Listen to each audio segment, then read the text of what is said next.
Hai semuanya, jadi hari ini aku mau masak jengkol dan juga udang balado. Tentu aja bahan utamanya ada jengkol, udang, kemudian percabean nanti untuk bahan baladonya.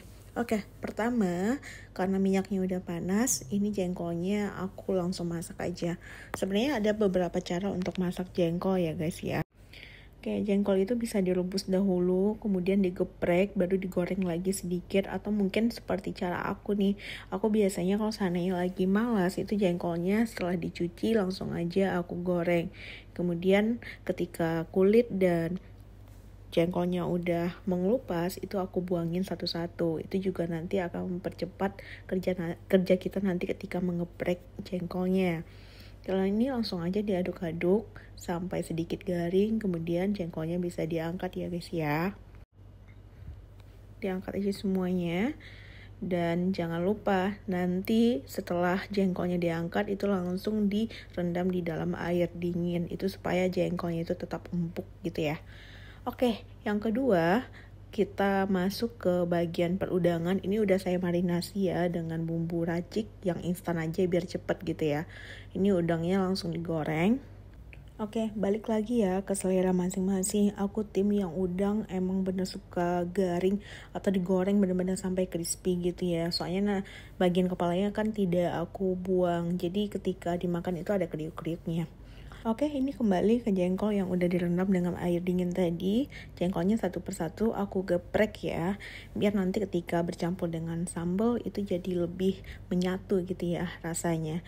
Ini digeprek aja sampai habis. Setelah digeprek semuanya nggak perlu lagi direndam dengan air dingin seperti yang kita lakukan sebelumnya ya guys ya.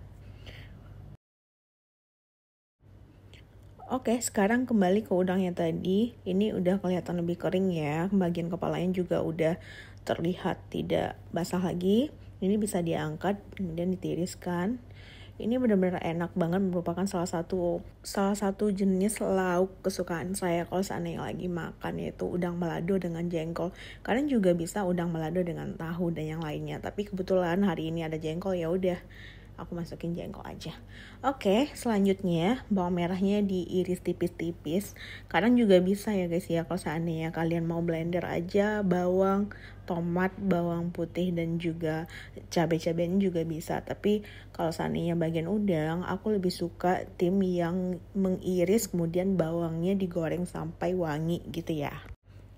Ini bawangnya digoreng terus, dioseng-oseng sampai wangi, walaupun minyaknya itu berbuih sedikit ya, tapi kita main feeling aja. Oke, ketika bawangnya udah sedikit layu atau berubah warna, langsung saja aku campurkan dengan percabean yang udah di blender halus. Ini aku skip aja tadi ya cara memblendernya karena ya pada umumnya lah ya. Kemudian jangan lupa untuk koreksi rasa. Di sini aku nambahin sedikit garam, kemudian sedikit penyedap dan juga sedikit micin biar gurih gitu ya. Tapi kalau bagian gula enggak ya, karena aku emang tipikal orang yang enggak suka. Ini terus saja diaduk sampai wangi langunya atau aroma langunya itu hilang. Ini diaduk-aduk terus dengan api yang sedikit kecil. Kemudian untuk jengkolnya ini sengaja ya aku masukin di awal supaya nanti jengkolnya itu tetap empuk dan juga meresap ke dalam bumbu-bumbunya. Ini diaduk terus sampai benar-benar mateng.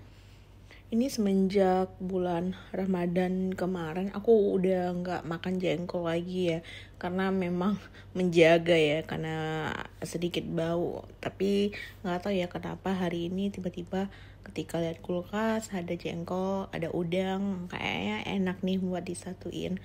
Makanya tiba-tiba hari ini aku masak jengkol dan udang balado.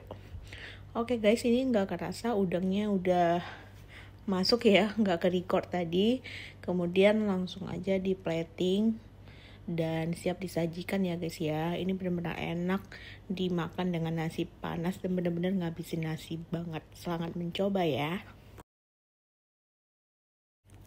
Oke, masuk ke hidangan kedua. Karena tadi kalau seandainya kita makan udang sama jengkol balado itu terasa kering banget ya, makanya aku nambahin capcay ala aku nih hari ini biar nanti ada sehatnya juga, biar nggak semuanya goreng-goreng gitu ya.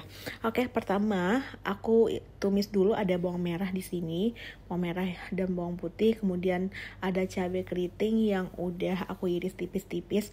Ini opsional aja ya, berapapun kalian mau, bisa 2 siung, 3 siung, yang penting bawang merahnya lebih banyak aja dibandingkan bawang putih. Tapi kalau seandainya kalian tim yang gak suka bawang merah juga bisa kok bawang putihnya aja sama sedikit cabai untuk penambah rasa pedasnya sedikit ya gitu. Kemudian di sini aku juga nambahin 1 butir telur supaya gurih gitu ya.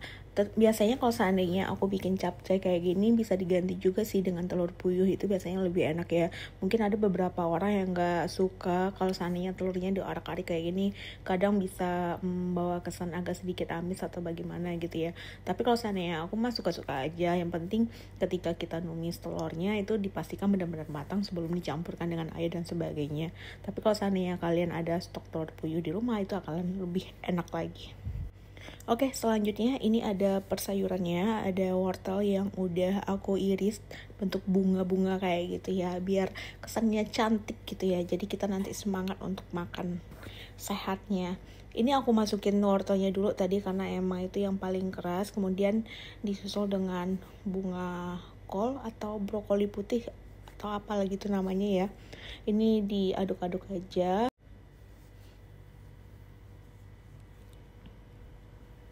Ini kalau seandainya dirasa udah sedikit layu, kalian bisa tambahkan ya dengan sedikit air.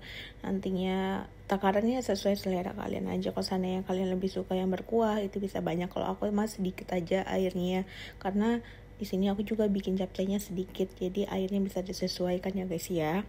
Ini diaduk-aduk aja. Kemudian terakhir aku tambahin sawi putih di sini biar rame gitu ya. Aku tambahinnya tadi sekitar 4 helai atau 5 helai aja untuk sayurnya. Kemudian jangan lupa diaduk-aduk juga. Setelah itu di sini aku tambahin garam, kemudian ada penyedap juga, ada sedikit rasa ada sedikit micin juga aku masukin di dalamnya. Itu sesuai selera kalian aja. Kemudian jangan lupa nih tambahin lada biar wangi nantinya ya. Ini aku pakai sedikit aja ladanya, kemudian diaduk sampai rata. Jangan diperbesar apinya ya, karena ini tadi kan kita sudah tumis dari awal, takutnya nanti tambah layu. Step terakhir, jangan lupa ditambahin sedikit larutan maizena ya, supaya nanti kuahnya itu agak sedikit kental. Oke, nggak lama ini capcay ala akunya udah jadi. Kalian bisa plating, kemudian kalian bisa makan dengan enak, ditambah dengan jengkol dan udang balado. See you di part selanjutnya.